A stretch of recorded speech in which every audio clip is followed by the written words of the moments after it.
How is Bobby doing? Well, he'll be out for a while. I don't know how long. He's got a hamstring strain. So, you know, those you can't really mess with, I don't think. So whether it'll be back in a week or 2 weeks or whatever, I have no idea. But certainly he won't be available to us, I don't think, in the immediate future.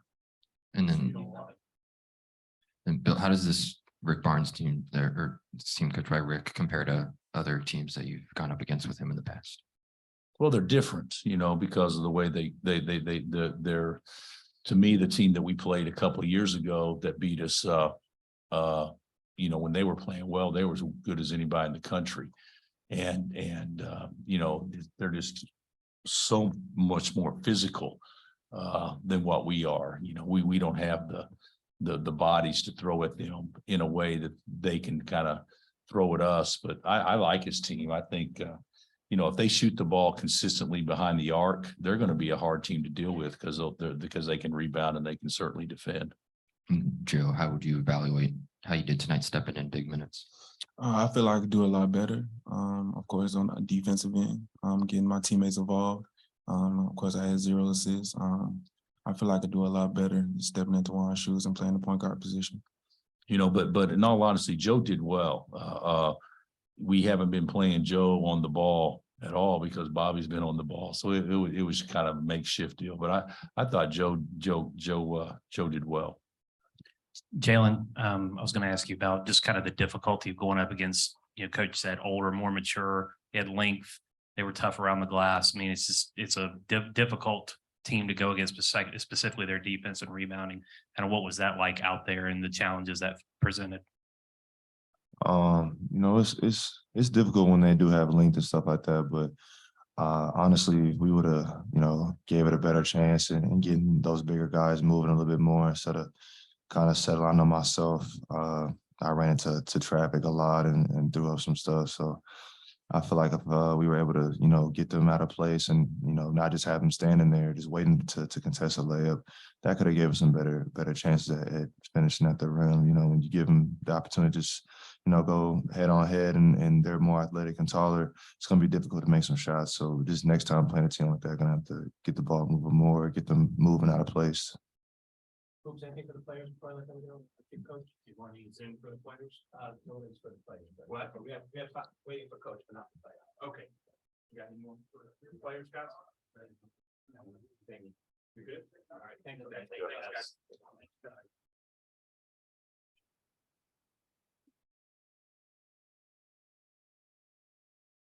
Bill, you talked about down here, you did talk about them being the size, maturity, specifically with the rebounding. What was the most difficult thing about trying to keep them off the glass?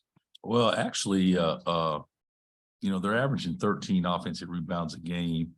So they got 15 today. I think the biggest thing is that, you know, you don't have a lot of margin for error when you're playing 4 guards and a 6'6" 5-man. So you got to hit and you got to go get and you got to scrap. You got to be tougher. And you know, whenever there's several of their offensive rebounds was when help was forced, and then it became rotation rebounding, and they were much more active on some things like that. I actually thought our first shot defense was pretty good, and I don't know what they shot first shot defense, but if you really look at it, if they got 16 points off offensive rebounds, then that means they probably at least 2 of them were threes. So that's probably 7 baskets that they made that they probably shot better than 50%.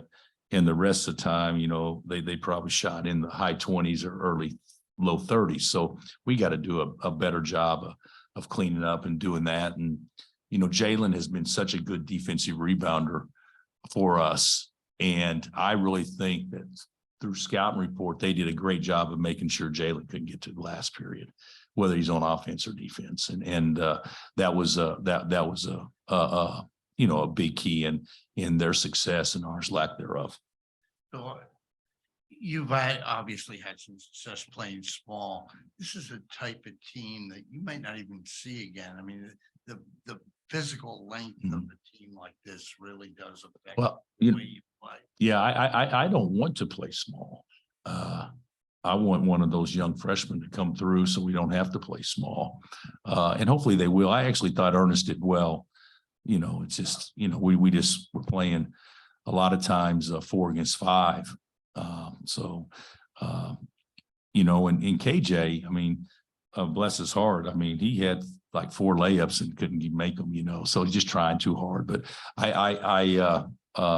yeah, that whenever you can't match up very well, it needs to become a technical game offensively. And we never got to that point. We don't execute well enough to be a technical game yet, but we will. It's just going to take some time.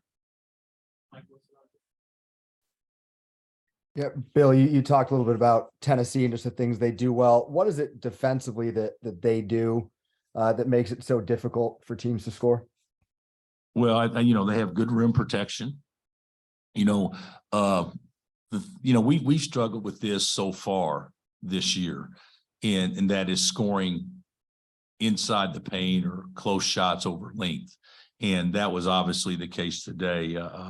Their length definitely affected our shot. I don't know what we shoot for the field, 30% or whatever for the game, but we probably shot, you know, close to that. Also, what would be considered by many to be decent shots that were in pretty tight. So I think that's a factor. I also think they do a good job with their length of being in strong help defensively and still get to shooters. And then lastly, what I think that they do so good defensively is they blow up every screen with their physical presence and size. So even if you set a down screen and you're going to try to curl it, they do a good job riding guys off screen, so the screen never really materializes. So they're good at that, really good. I wish we were. You've talked about Grady at different points over the course of this trip. Just overarchingly now, how do you evaluate how Grady did here against some pretty good competition? Well, first of all, the competition here, I mean, NC State's a tournament team, Wisconsin's a tournament team, and Tennessee potentially, I think they're preseason hoops, you know better than me, top 10 or 12. I mean, they're definitely a team that's capable, and they don't even have their best player playing right now. So they're definitely a team that is capable of being a Final Four type team if things fell right. So yeah, it was good. I think a lot of things happened. One, we were individuals instead of a team. Everybody, so not just one person, everybody. 2, bodies wore down. I mean, you know, it's nice to be physically conditioned, and I think we are, but also strength plays into that some. And I think guys got tired, and I think Grady was one of them too. And you know, we're not going to play 3 games in 3 days again this year unless we're fortunate enough to make the finals of the Big 12 tournament. So I think in the past we've been a Tennessee type team that like that. I think this team probably would have been nice if there was a day in between, to be honest with you. You know. Okay. Yeah, you had. You were behind me as I was heading towards the casino, and you were stopped by some fans, and you took the time to do photos and autographs, and I thought that was really nice of you, and I appreciate that you understand who your fans are. Oh yeah, we got great fans. We travel pretty well, and if I thought it would help us win tonight by not being nice, I would have done that though. So, but, okay, all right, thanks. Okay, thanks. Okay.